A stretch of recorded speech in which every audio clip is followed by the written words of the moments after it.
నమస్తే అండి. నేను మీ సంజయ్ శ్రీపతి. మనం అమృతస్య పుత్రాహ స్వామి వివేకానంద భావజ్వాల అనే గ్రంథంలోని కర్మయోగ రహస్యం గురించి తెలుసుకుంటున్నాం.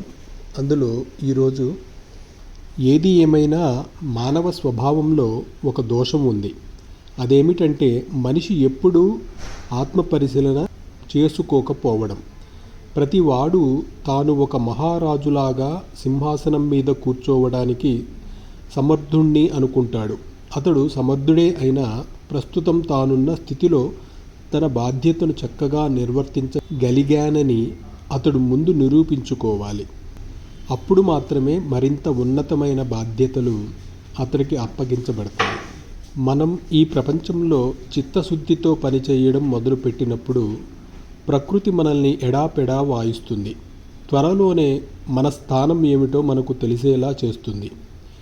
ఏ మనిషి అయినా ఏ బాధ్యతను నిర్వర్తించడానికి తగిన సమర్థత తనకు లేదో ఆ బాధ్యతను ఎక్కువ కాలం సంతృప్తికరంగా నిలిపి ఉంచుకోలేడు.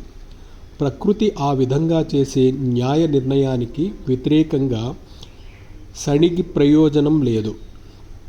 కాబట్టి ఎవరైతే తక్కువ స్థాయి పని చేస్తాడో వాడు తక్కువ రకం మనిషి కాడు. ఒక మనిషి కేవలం అతడు చేసే పని యొక్క స్వభావాన్ని, స్థాయిని బట్టి అతన్ని అంచనా వేయడానికి వీల్లేదు. కానీ మనుష్యులు తమ పనుల్ని ఎలా, ఏ స్ఫూర్తితో చేస్తున్నారన్న దాన్ని బట్టి వారిని అంచనా వేయాలి. ఇంకొంత ముందుకు పోతే ఈ బాధ్యత అనే భావం కూడా మారిపోవడాన్ని మనం చూడవచ్చు. ఏ విధమైన స్వార్థ ప్రయోజనం చేత ప్రేరేపించబడకుండా ఉన్నప్పుడు మాత్రమే మనం అత్యుత్తమంగా పనిచేయగలుగుతామని మనకు తెలుస్తుంది. అయినప్పటికీ మొదట్లో బాధ్యతగా భావించి చేసిన పనులే మనల్ని క్రమంగా బాధ్యత అనే భావన లేకుండా పనిచేసే స్థితికి తీసుకొని పోతాయి. అప్పుడు చేసే పని ఒక ఆరాధనగా మారుతుంది. కాదు, దానికన్నా ఉన్నతమైనదిగా మారుతుంది. పని చెయ్యడం కోసమేనన్న అత్యున్నతమైన భావన కలుగుతుంది. బాధ్యత అనేది మధురంగా ఉండడం అరుదు. ప్రేమ అనే కందెన దాని చక్రాలను తడిపినప్పుడే అది సాఫీగా నడుస్తుంది. లేకపోతే అది ఎడతెగని ఘర్షణగా మారుతుంది. ఈ ప్రేమ అనేదే లేకపోతే తల్లిదండ్రులు, పిల్లలు, భార్యలు, భర్తలు ఒకరి పట్ల ఒకరికున్న బాధ్యతను ఎలా నేర్చుకోగలరు?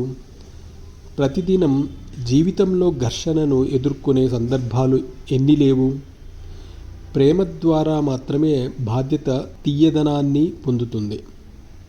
స్వేచ్ఛ ఉన్నప్పుడు మాత్రమే ప్రేమ ప్రకాశిస్తుంది. కానీ ఇలా ఇంద్రియాలకు బానిసగా మారడం, కోపం తెచ్చుకోవడం, అసూయపడడం ఇలాంటి వందల కొద్దీ చిన్న చిన్న బలహీనతలకు రోజూ లొంగిపోవడం మాత్రం కాదు స్వేచ్ఛ అంటే.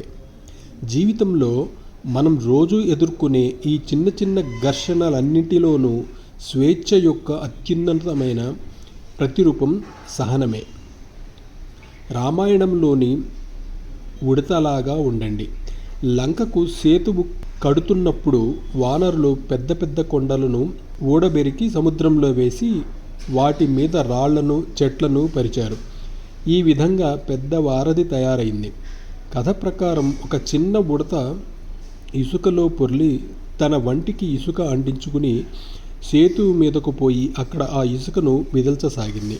అలా నేల మీద నుంచి సేతువు మీదకు అనేకసార్లు తిరిగింది. ఈ విధంగా సేతువు మీదకు ఇసుక చేరుస్తూ శ్రీరాముడి సేతువు నిర్మాణంలో తనకు చేతనైనట్టు పాలు పంచుకుంది. పర్వతాలను, అరణ్యాలను సమూలంగా పెగలించి తెస్తూ ఇసుకను బ్రహ్మాండమైన రాసులుగా తెచ్చిపోస్తున్న వానరులు ఇసుకలో పొర్లి ఆ కాస్త ఇసుకను సేతువు మీద విదిలిస్తున్న ఉడతను చూసి నవ్వారు. శ్రీరాముడు దీన్ని చూసి తన సామర్థ్యం కొద్దీ పనిచేస్తున్న ఆ ఉడత ధన్యజీవి. ఆ విధంగా మీ అందరిలో ఎవరైతే గొప్పవాడో వాడితో ఆ ఉడత సరిసమానం అని వ్యాఖ్యానించాడు. తర్వాత ఆ ఉడత వీపు మీద ప్రేమతో నిమిరాడు. శ్రీరాముడి వేళ్ల గుర్తులు ఈనాటికి ఉడత వీపు మీద నిలువుచారులుగా కనిపిస్తాయి అని చెబుతూ ప్రతి పని ఎంత పవిత్రమైనదో వివరించారు స్వామి వివేకానంద. మనం మరొక ఎపిసోడ్లో ప్రశాంత చిత్తంలోనే ఉన్నత శిఖరాలు అనే చాప్టర్ గురించి తెలుసుకుందాం. అంతవరకు సెలవు. నమస్కారం.